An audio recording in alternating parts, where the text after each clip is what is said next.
भक्तपुरको लोकन्तारी क्षेत्रमा रहेको दिव्येश्वरी मन्दिर धार्मिक तथा आस्थाको महत्वपूर्ण एक केन्द्र मानिन्छ।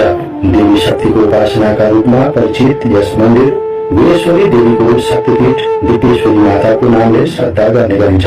लोकन्थली चोकबाट करिब 50 मिटर दक्षिणतर्फ रहेको यो एउटा अत्यन्तै अनौठो तान्त्रिक शैलीको मन्दिर हो। यो मन्दिर सामान्य देवी मन्दिरको जस्तो मात्र होइन, यसको वास्तुकला र देवीको स्वरूपका कारण विशेष मानिन्छ। यो मन्दिरका विशेषताहरू मुख्य गरी दिव्येश्वरीको यो मन्दिर गुहेश्वरी स्वरूपकी देवीसँग सम्बन्धित छ। मन्दिरको संरचना श्रीयन्त्रको अवधारणाबाट प्रेरित पाइन्छ। मन्दिरका मुख्य शिखर सहित जम्मा 13वटा शिखरहरू छन्, जुन विश्वकै दुर्लभ शैलीमा नेपालमा मात्र एक मानिन्छ। भित्र रहेकी गुह्यकाली गुहेश्वरीको मूर्ति निकै अनौठो छ। 11वटा टाउको र 108 हात भएकी स्वरूपमा बनिन्छन्। यहाँ पशु बलि निषेध छ, जुन काली मन्दिरहरूमा कमै देखिने विशेषता हो। भक्तजनहरूले नरिवल पानी चढाउने प्रचलन छ। तान्त्रिक साधना र शक्ति पूजासँग यो मन्दिर सम्बन्ध रहेको पाइन्छ। शिखर शैलीको यो मन्दिर यहाँ तान्त्रिक पद्धतिबाट पूजा हुने गर्दछ। बाहिरबाट सामान्य देखिए पनि भित्रको ऊर्जा संरचना र देवीको स्वरूपका कारण साधकहरूका लागि विशेष स्थान मानिन्छ। यो गोप्य शक्ति भएको मन्दिर भनेर परिचित छ।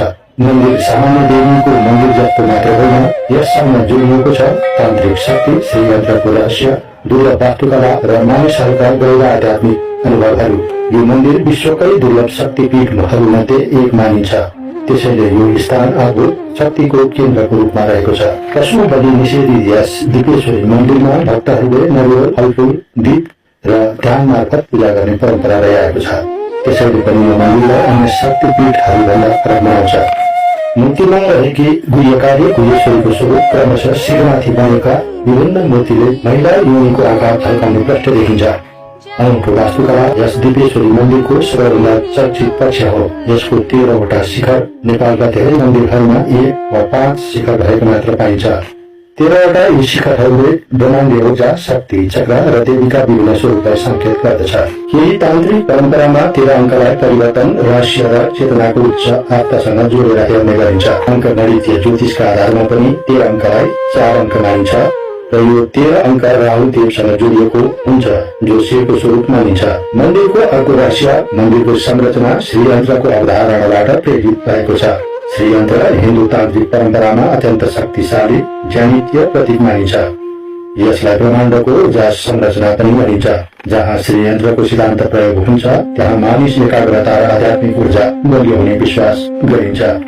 यस मन्दिरमा गर्भस्थानमा 1, मध्य भागमा 1 र मन्दिरको माथि गरी 3वटा श्रीयन्त्रहरू छन्।